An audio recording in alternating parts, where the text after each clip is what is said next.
If you've watched some of my other videos, you know that I'm a big fan of the BMW 3 Series. It's my favorite car that I've owned, and I regret even getting rid of it. It's been the benchmark for other car companies in terms of driving dynamics and handling for years. So any chance I get to drive a new BMW 3 Series, I jump at it. So today it's the BMW 340, coming right up.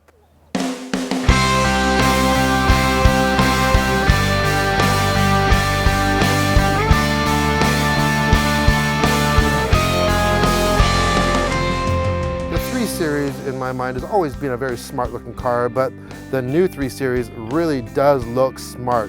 When you look at the front, the first thing you notice are the LED halo lamps. They've been modernized now. They look great. The front just has all the right angles with all the different openings, and of course the signature kidney grille.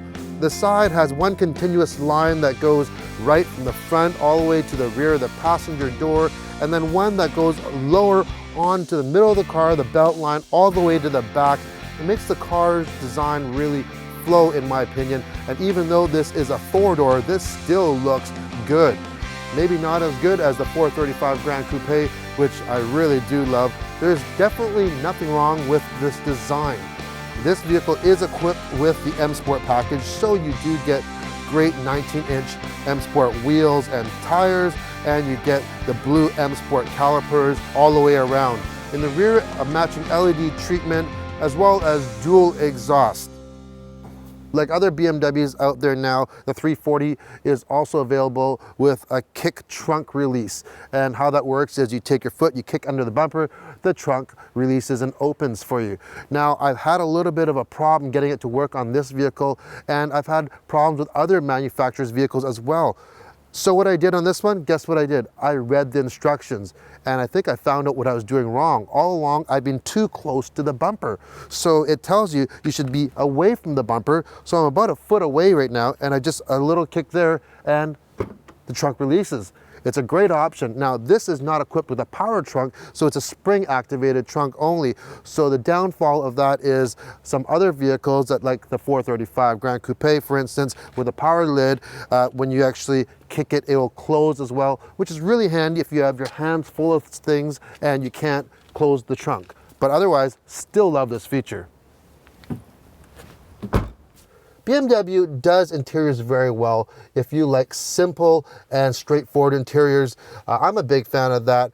It's very easy to use. You have knobs, you do have a nice large screen that floats on top like a tablet. Very, very easy to see. There's not much glare, surprising, even though there's no hood on it here. This one is equipped with a Harman Kardon stereo, which is definitely not their top of the line stereo for BMW, but I've said this before, it's one of my favorite stereos out there in terms of sound quality, and especially for the price. This is equipped with the Sport package, the M Sport package, and some of the things that you do get is you get the M Sport steering wheel. The 3-spoke steering wheel looks very classy. You have nice paddle shifters here, and of course you get the Sport seat. This is a must. I'm telling you, if you do buy any type of 3 Series, go for the little bit extra money for the Sport package and get these seats. I have driven other BMWs without these seats, and it's a huge deal. It's a deal breaker for me. I wouldn't get a BMW without these seats. These ones have some nice white piping accents on it. That's a nice change, and also even has a kind of a quilted design on the door panel. One thing that I've said before is I really wish that they would put a handle, other than the grab bar for the handle, for the door handle. I'd like to see a handle cutout for the door, for both sides. And I had it on my X3, and it's really nice, just even something else to grab onto if you're parking on a downhill and you open your door. You don't have a lot of leverage when you're grabbing onto the front here. It's nice to just be able to have something there. Now for the back, just as a reference, I want to call myself 5'11", but in actuality, I'm 5'10" and about 7/8. I've set the front seat to my height in the front, and in the back here, I've set it here. I've got at least 3 to 4 inches between my knees and the front seat. The seat backs are carved out though, so you get a lot of room there, lots of room for your feet. Headroom is not a problem. I've got lots of headroom here. It's quite comfortable. This one is equipped with heated seats as well in the back. And if you get the certain package, you do get on this one, you get the sunshades as well, which is a nice option to have, especially if you want to put some kids back here.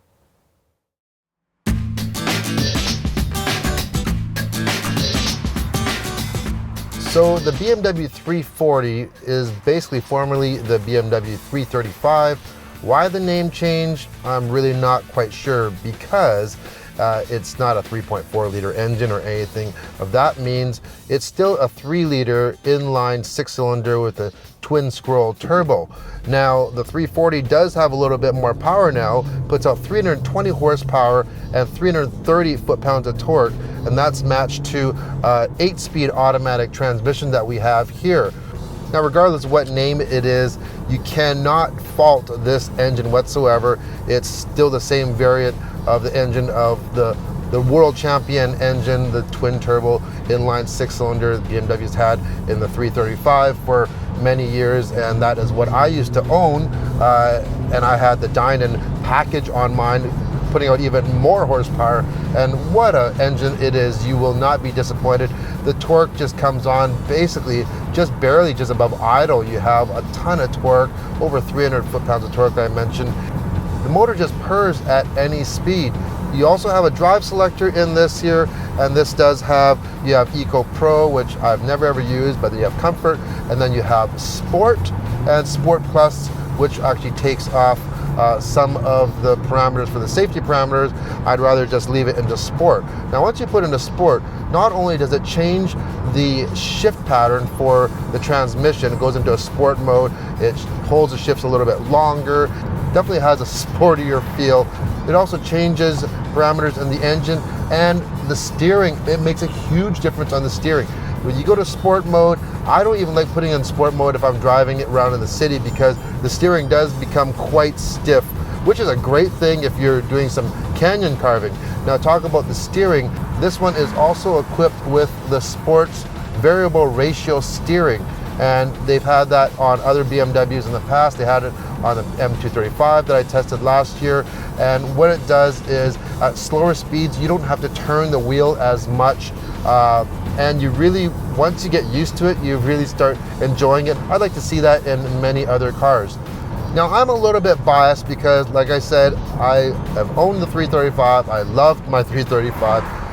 I mentioned how comfortable the sport seats are. It's a very comfortable car. You have room in the back. Even with the coupe that I had, there was room in the back. And this one with the 4 doors, even more handy if you happen to have like kids in the back. I have a car seat in the back right now as we speak. Well, just lately I test drove the new Infinfiti Q50 Red Sport 400.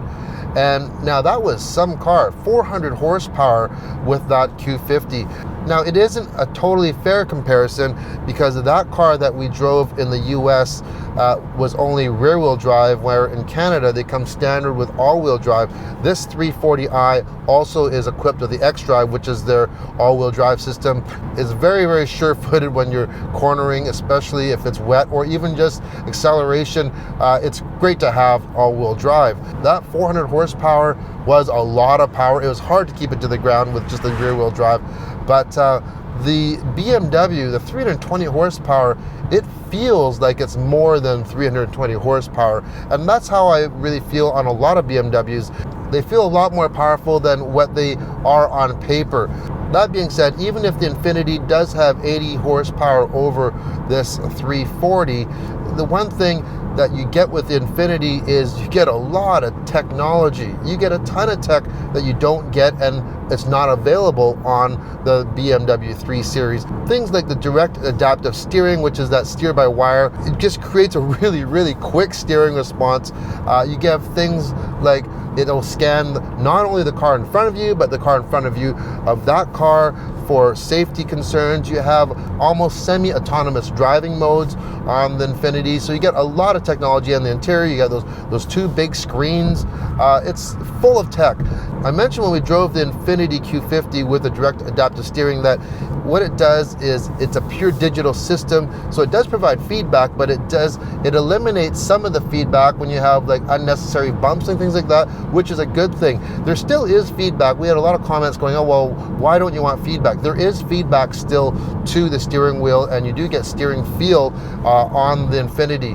But one thing that it just kind of lacks compared to the 3 Series. The 3 Series, you have that, that drive by the seat of your pants.